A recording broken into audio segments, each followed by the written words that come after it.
이 친구들을 어떻게 컨트롤 해야 될지에 대해서 기업은 굉장히 끊임없이 고민을 하거든요. 직장 꼰대 세 번째 이야기 시작하도록 하겠습니다. 이번 주 주제는 국가 근로장학생 우리 회사에 필요할까? 입니다. 이 이야기를 하기 앞서 과연 저는 국가 근로장학생에 대해서 이야기할 자격이 있느냐? 증명이 필요할 거라고 생각을 했습니다. 그래서 준비했습니다. 2015년도 국가근로장학사업 우수근로장학기관으로 주식회사 우리요가 선정이 되었습니다. 교육부 그리고 한국장학재단으로부터 나온 명패입니다.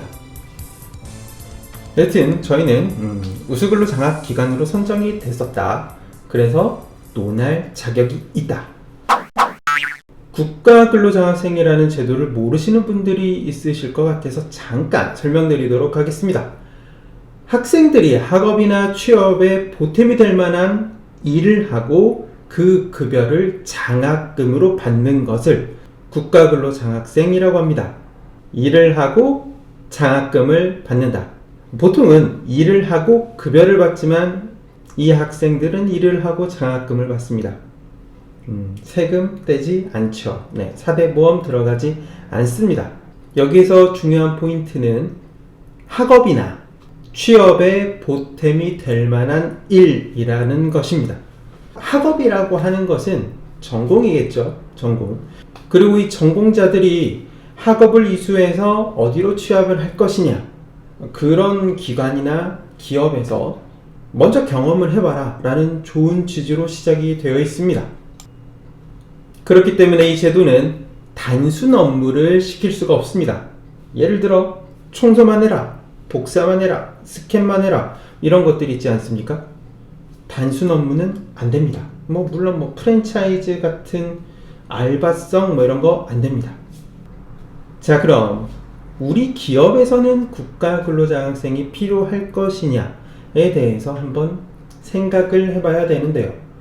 과연 우리의 직원을 대처할 만한 인력인가입니다.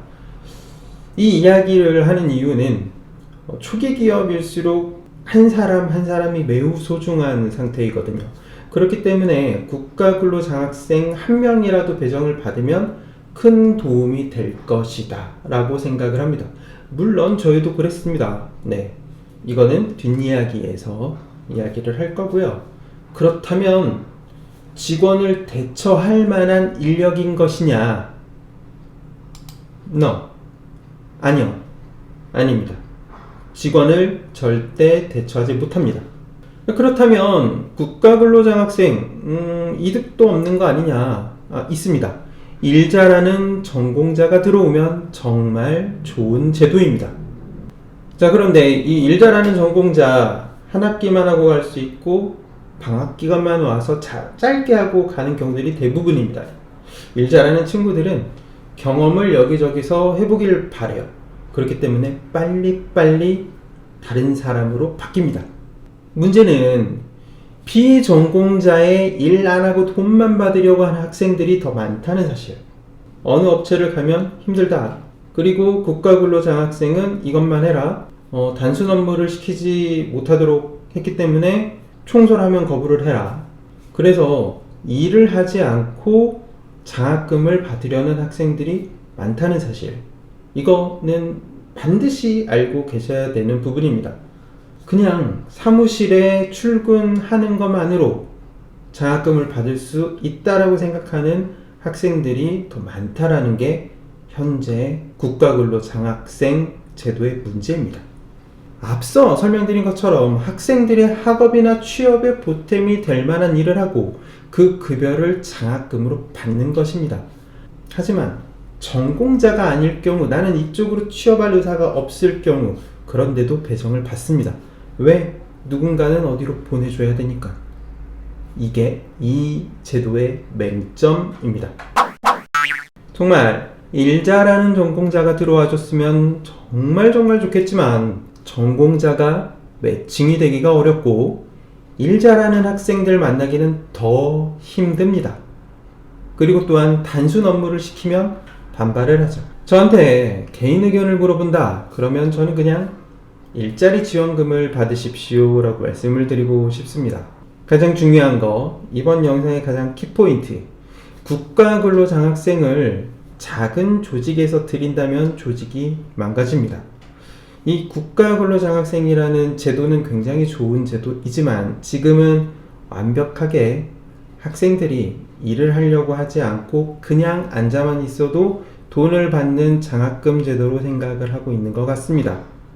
그렇기 때문에 일을 안 하는 친구가 조직에 들어오면 조직은 망가집니다. 따라서 국가근로장학생이 들어왔는데 일을 안 한다? 그럼 그 조직 망가집니다. 사람을 컨트롤할 수 있는 시스템이 없으시다. 그러면 절대로 국가근로장학생을 들이시면 안 됩니다. 그러니 부디 비추. 저는 비추. 비추. 자, 영상이 끝나기 전에 구독, 좋아요, 구독 부탁드립니다. 자, 가볍게 이야기를 해드리도록 하겠습니다. 국가근로장학생이라는 제도를 이용한 게 대략 한 10년 정도 된 것 같습니다.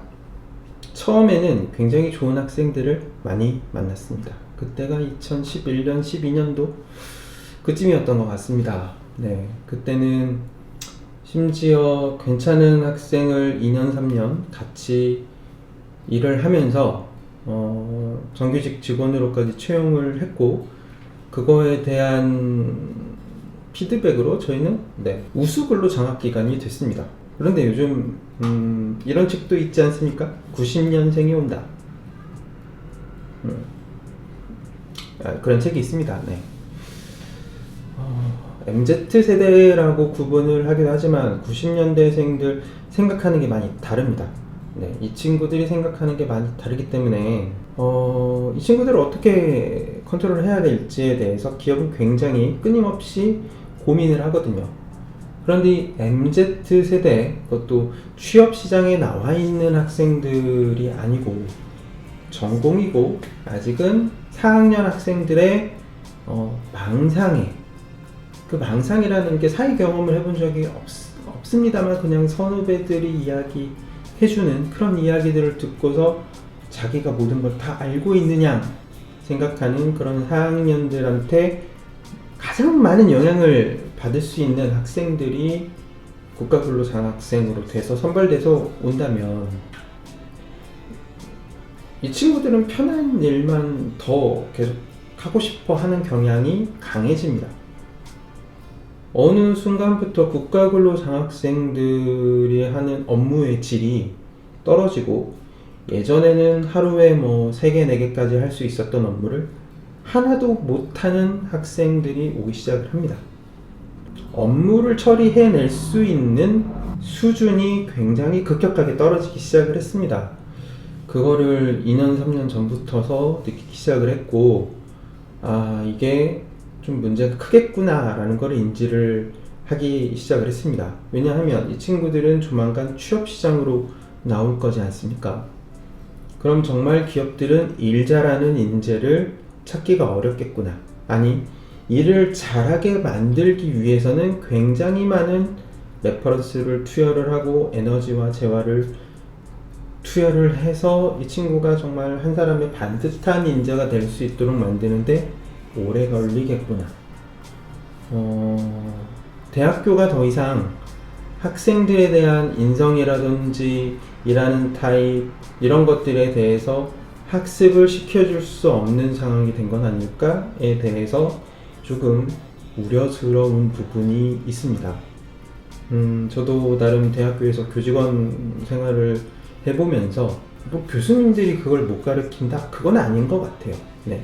근데 교수님들도 어느 순간 학생들한테 평가를 받는 대상자가 되면서 학생들의 눈치를 굉장히 많이 보게 됐습니다. 저는 학생들이 교수님을 평가한다라는 제도 막연하게 좋다고 생각을 하지만, 교수님들이 더 이상 학생들한테 쓴소리를 할 수 없게 되는, 그래서 교육을 제대로 할 수 없게 되는 제도를 만든 게 이 교수님을 평가하는 제도지 않을까 라고 생각을 하고 있습니다. 아마 그 제도가 일어나고 2, 3년 후부터서 학생들이 국가근로장학생으로 와서 업무를 하고 성취를 이뤄낸다? 그런 학생들은 거의 없는 것 같습니다. 열에 하나, 백에 하나 만나기 어려운 정도죠. 그리고 이 학생들이 잘 휘둘립니다. 선배들이 어떤 이야기를 해준다, 아니면 같이 일하는 여러 명이 와 있을 때 선배가 조금 못된 녀석이다, 그럼 못된 친구한테 확 물들어 버립니다. 좋은 친구들이. 그렇죠. 순수한 친구들이기 때문에 그래요. 근데 이거를 뭐라고 할 수가 없습니다. 뭐라고 하면 페널티를 먹는 제도가 이 국가근로장학 제도입니다. 기업에서는 학생들한테 뭐라고 하지도 말라고 합니다. 이게 과연 맞습니까? 장학생이지 않습니까? 장학생. 그럼 이 친구들은 장학금을 받습니다. 장학금. 업무를 하고 장학금을 받습니다.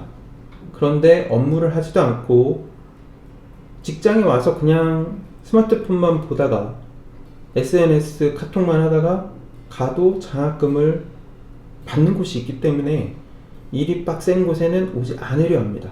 그러니까 전공자들이 매칭이 될 수가 없죠. 편한 곳에 가서 일을 하려고 하니까요.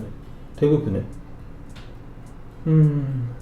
그래서 이 좋은 제도가, 저는 학생들이 교수님을 평가하는 시스템이 일어난 이후부터서 교수님들이 학생들한테 쓴소리를 하지 못하고 올바른 인성교육을 하지 못하는 이 시점 이후부터 국가근로장학 이 제도는 망가졌다라고 생각을 하고 있습니다.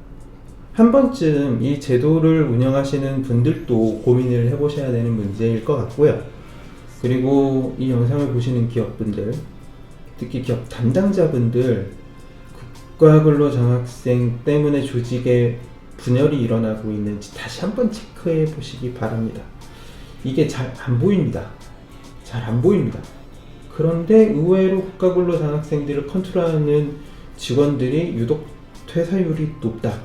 그러면 국가근로장학생을 바로 해제하시는 게 맞습니다.